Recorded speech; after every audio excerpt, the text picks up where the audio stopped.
Alright, so I just changed both spark plug and coil pack for that one cylinder for number 5. It is very, very black, and there was a mark on it, said 5 and X on it. I don't know. So they knew something was wrong there, but that we know. Let's check it out.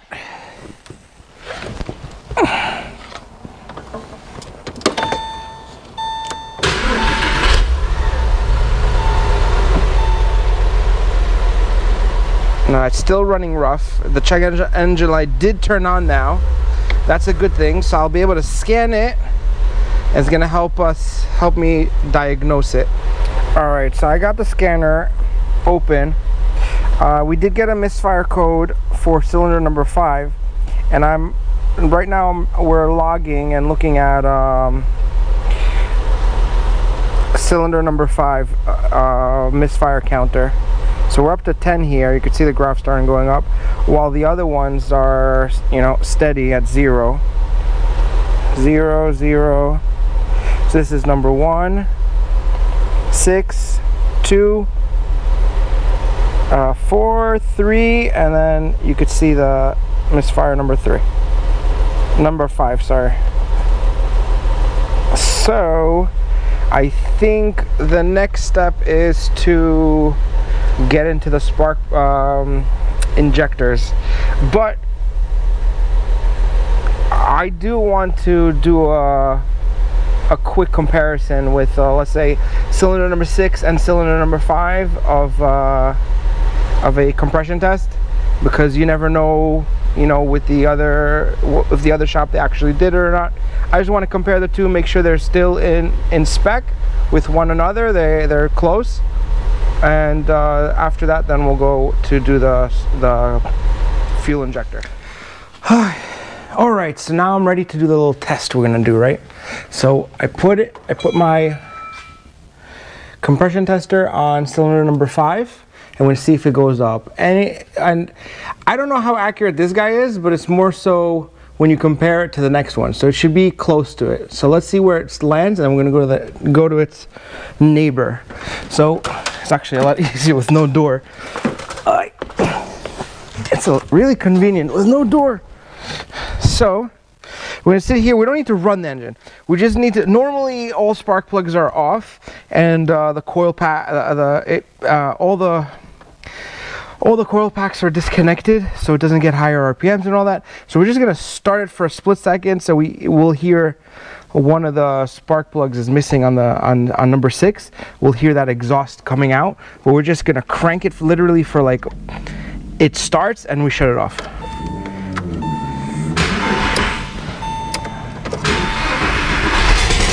All right, that's enough. Let's go see if we got any compression in that cylinder. We have 120. Now we're gonna move it to the next one. We're gonna do the same test, and we want a similar reading. All right, so cylinder number 6, we did the same test. 110 on this one. On this gauge, I mean, I think this gauge reads low regardless, but they're 10 psi from one another, so I believe compression is good. I mean, it should be good. So that means engine is good. That's a very, very good thing. I got a little scared there for a minute. So I'm going to order an injector and start working on changing the injectors. I mean on cylinder number 5 at least, and at the same time I'm just going to look around, look at the wiring in that area, and then we'll go from there. Alright, so let me give you guys an update on steps I took to diagnose this engine, and how I did a few things. I'll give you a quick explanation. Over here, this is our 5th cylinder. I disconnected this coil pack, and I had another coil pack sitting here with the spark plug, and the spark plug was grounded here. I started the car, and I came down here and watched the spark on the spark plug. So that tested the whole wiring of the spark plug. Now the next thing that I did was through the top, it's hard to see, but there is your injector. I disconnected that. I took the rail out, swapped the injectors from cylinder, what was that one? The one right next to it. Cylinder 3 and 5, I switched them and put it back together. It ran the same, and the cylinder misfire did not move to cylinder number 3. It stayed in number 5. So then the next thing I did was disconnect the injector, and I put a little 12-volt light bulb on it to see if it draws any light, and it did. It does flicker, and that's what it's supposed to do. It doesn't stay on. It turns on and off. So that checked that part of the wire harness also. So my hunch is there's something probably in the head. Maybe it's not sealing well. The valves are not sealing well, so this is turning into a engine out project. So I'm going to finish up a few other things in the shop and then start this engine out and take apart the engine and start rebuilding it. Hopefully I don't have to get down all the way to the rods and crank and that part of it. Hopefully it's just in the head. If not, I'm gonna have to go through it, and at the same time we'll be able to look at bore scoring, see if that's an issue, which I don't think it is on this car. There's not excessive smoke when starting it up cold. So again, that's the update on this car. And next part of the video, or this build, will be me taking the motor out and disassembling the motor and trying to find the culprit for the misfire. All right, some of you have been asking for updates on the R8. So it's been in Luke's shop for a while. We got the bumper done. I installed it over here. Headlights are in. Both headlights are in. Looks good. But when we took the wrap off, it took the clear coat off of it, so we're gonna have to do the roof. So I took the side pieces out to give him an easier time so he can spray that. Also, there was a little dent over here on the trunk, so he's gonna spray the trunk as well. Bumper we pulled apart so we could take the wrap out, the vinyl wrap that was like over here. So it's almost all out. The front trunk is not fully assembled yet because we need to remove the hood. We have to remove the hood just so we can spray over here. This area had a little imperfection, so we're just with the roof, we're just going to spray this whole area, and it's easier to spray it with the hood off. And also back to here, the dent that was here, if you guys remember, I had to weld over here and pull it and straighten it out. So the body work is done. I just put this wrap on it for now, just to keep all the elements, because the car's parked outside. We have a new windshield coming in also, and that's it. Project is getting fixed. It's, after this is just paint, and that's it. So that's the update on the R8. All right, so I'm just about to drop the motor and transmission out of this car. Now, let me show you what we need to do before to get it to this point. There's a bar over here that needs to come off, a structural bar. The sway bar needs to come out. These coolant lines, you disconnect them, leave them hanging. I put some plugs to prevent, leakage. I have the axles need to be disconnected. This is the clutch line, gets disconnected from right there. On the top, there's a whole bunch of stuff. The two radiator hoses on both ends need to be disconnected. O2 sensors on the top needs to be disconnected from the body, and then you throw them onto the engine. And over here, we needed to take the drive shaft out, and there's a bracket over here that I removed, but I unbolt these a little bit. I just loosened these, and once it's down, I put it on my table over here. I will shoot these 4. 1, 2. We got the motor mount over here, that one, and there's another one on that side. So there's 4 bolts that need to come out to disconnect it from the body of the car.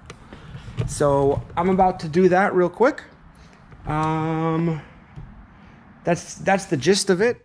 And that's it. I'm excited to tear down this engine and see what the problem is with cylinder number 5.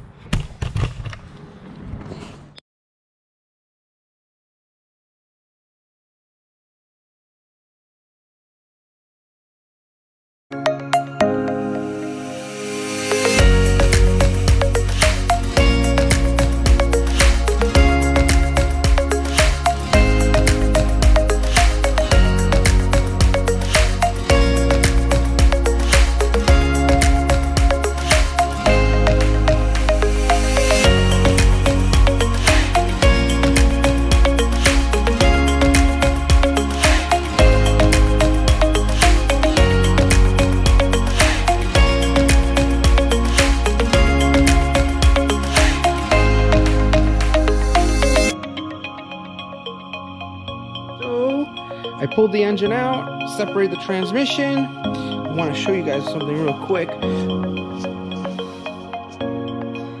See all that oil? So rear main seal is leaking, and I think also the IMS bearing is leaking. I was planning on doing the IMS anyways and the rear main seal, but that's also a good reason to do it because it actually needs to be done. So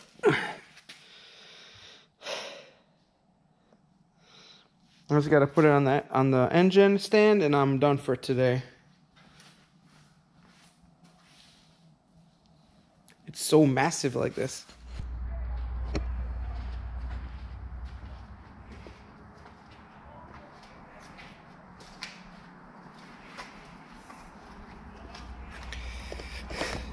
Okay, so I got the motor out. I'm getting ready to disassemble it. I started disassembling the exhaust. I had to cut some the bolt out of here because they got anyways, and also on this side. So these are the bolts. They're stripping. They're rusting. Anyways, that's not even an issue. I mean, that's expected. You got some rusty bolts, but turns out that I'm going to be reinstalling those bolts or newer bolts sooner than I thought. So I'm started taking this motor apart, right? I started with the exhaust. It was giving me some headache. So I paused there. I said, let me start with the intake. This way I could flip the engine over and work on the bottom, right? So I started with the throttle body, right? I took it out. That's not a big deal. You know, and I was getting ready with my lovely wife.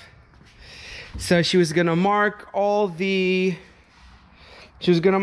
vacuum lines because I like to mark where they're supposed to go. This way when I'm assembling it, it's a lot easier. Like that one had over here, the fuel pressure regulator.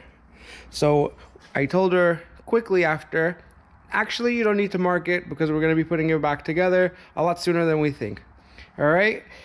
So while I was talking to her a moment ago, I just saw this coloration inside the intake manifold. I'm like, why is there...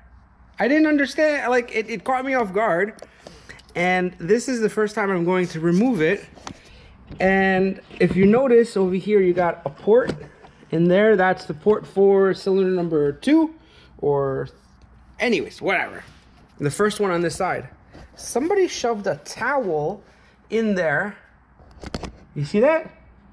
To clog the port. I'm gonna pull on it. This is the first time I'm like pulling it on camera. I just saw it. I had to grab the camera. That's really tight in there too. It's coming out. Ready? Somebody blocked the whole port with a fucking towel. You see that? Blocking the air going into that cylinder. If that was not a insurance job I don't know. So basically they totaled this car because somebody said there was a fire, and after the fire that was not, look, there's no hose, this is plastic manifold. This is the first thing that would go. Nothing got affected by fire because there was no fire. Somebody went in here, clogged that guy up.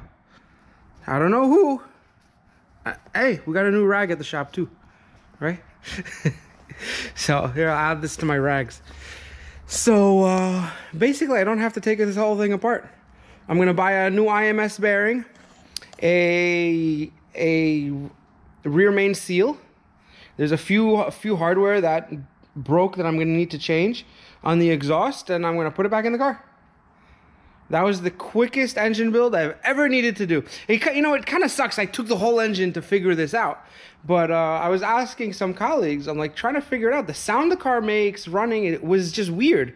Like we couldn't figure it out because it's getting spark, it's getting ignition. I mean, it's getting fuel from the injector. We see it pulsating.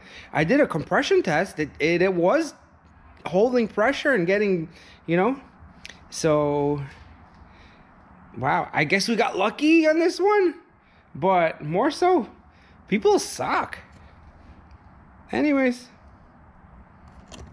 I guess we're gonna be doing a reinstall video on this real soon, and we'll drive it around. Listen, if we knew that it was there, right? What we could have done is just with the engine in, take the manifold, part of the manifold out, pull it out, pull our new towel out of clogging that cylinder, and that's it. It would have ran fine. Wow. And nobody can say, I want to say something here. Nobody can say that, oh, maybe somebody put it in a towel, it got sucked in a towel or something.